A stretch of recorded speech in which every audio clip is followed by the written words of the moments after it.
স্ত্রীকে আদর করে যে নামে ডাকলে আল্লাহ খুশি হন, বিবাহিত অবিবাহিত সকলের জানা উচিত। আসসালামু আলাইকুম ওরহমতুল্লাহ। আজকের ভিডিওতে আমরা জানব স্ত্রীকে কী নামে ডাকলে আল্লাহ খুশি হন সে সম্পর্কে। এই প্রশ্নের উত্তর পেতে আমাদের আগে জানা দরকার বিশ্বনবী হযরত মুহাম্মদ সাল্লাল্লাহু আলাইহি ওয়াসাল্লাম তার প্রাণপ্রিয় স্ত্রীদেরকে কী নামে ডাকতেন। তাহলে আমরা আমাদের প্রশ্নের উত্তর পেয়ে যাব। আমাদের সমাজে স্ত্রীদেরকে অনেকেই সন্তানদের মা নামে ডাকাটাই প্রচলিত, যেমন সুরাইয়ার মা, ফারজানার আম্মু ইত্যাদি। যদিও এই ডাকগুলোতে বিশেষ কোনো অসুবিধা নেই, কিন্তু আপনি এগুলোকে আদর্শ ডাকও বলতে পারবেন না।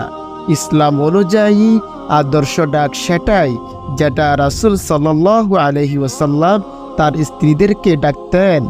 বিভিন্ন সহিহ হাদিস থেকে ফুনকানু রূপে যাচাই বাছাই করে যা বোঝা যায় তা হলো আপনার স্ত্রীকে আপনি আপনার ইচ্ছে মতো যে কোনো নামে ডাকতে পারেন, তবে খেয়াল রাখতে হবে সেই নামটি শিরকমুক্ত যেন হয়।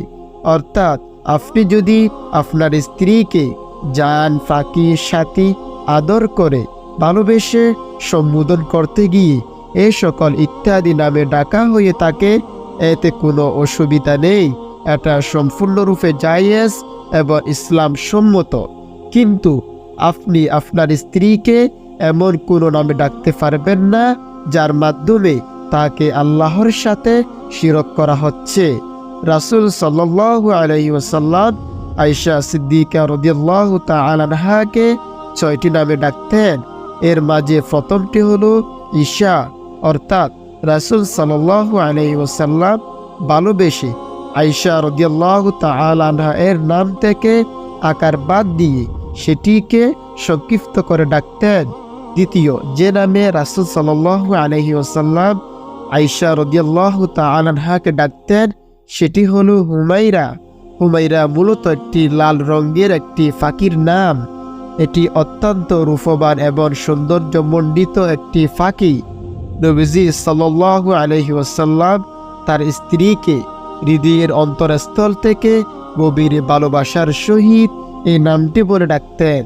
তৃতীয়ত আল্লাহর নবী হযরত মুহাম্মদ সাল্লাল্লাহু আলাইহি ওয়াসাল্লাম আয়েশা রাদিয়াল্লাহু তাআলা আনহাকে ইবনাতুস সিদ্দিক বা বিনতুস সিদ্দিক নামেও ডাকতেন।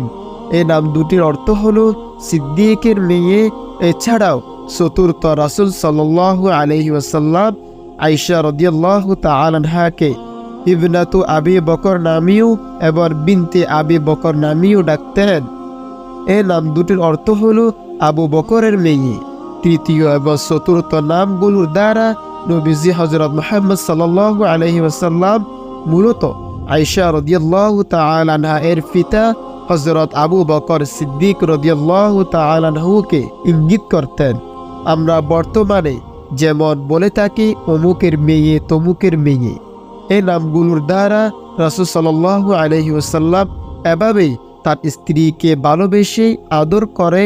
কখনো সিদ্দিকের মেয়ে, মাঝে মধ্যে আবু বকরের মেয়েও বলে ডাকতেন। পঞ্চম যে নামে রাসূল সাল্লাল্লাহু আলাইহি ওয়াসাল্লাম আয়েশা রাদিয়াল্লাহু তাআলা আনহাকে ডাকতেন সেটি হলো মুআফফাকা। এ নামের অর্থটিও কিন্তু অত্যন্ত সুন্দর। এ নামের অর্থ আল্লাহর পক্ষ থেকে তৌফিক প্রাপ্তা। ষষ্ঠটি নাম হলো উম্মে আব্দুল্লাহ, অর্থাৎ আব্দুল্লাহর মা। যদিও আয়েশা রাদিয়াল্লাহু তাআলা আনহা এর কোনো সন্তান ছিল না, তাও রাসূল সাল্লাল্লাহু আলাইহি ওয়াসাল্লাম তাকে ভালোবেসে আব্দুল্লাহর মা বলে ডাকতেন। আব্দুল্লাহ এমন একটি নাম যাকে আল্লাহর গোলাম বলা যেতে পারে। আব্দুল্লাহ এমন একটি উচ্চারণ করে তার মা বলে ডাকতেন। অর্থাৎ এই আলোচনা থেকে আমরা বুঝতে পারলাম যে আপনি আপনার স্ত্রীকে ভালোবেসে যে কোনো নামে ডাকতে পারেন, তবে খেয়াল রাখতে হবে যেন সেটি ইসলাম পরিপন্থী না হয়, সেই নামের দ্বারা শিরক না হয়। এই বিষয়গুলো মাথায় রাখলে স্ত্রীকে ভালোবেসে ডাকার ক্ষেত্রে আর কোনো বাধা থাকবে না। সকল ভাইদের প্রতি অনুরোধ রইল, আপনারা কোরআন সুন্নাহ অনুযায়ী স্ত্রীদের সাথে উত্তম আচরণ করুন, তাদেরকে ভালোবাসুন। দেখবেন এতে করে পরিবারটা খুব সুন্দর হবে। আর সে সুন্দর পরিবারে বেড়ে ওঠা সন্তানরাও মানুষের মতো মানুষ হয়ে উঠবে ইনশাআল্লাহ। আল্লাহ তাআলা আমাদের সকলের পরিবারে সুখ শান্তিতে ভরিয়ে তুলুক, আমিন।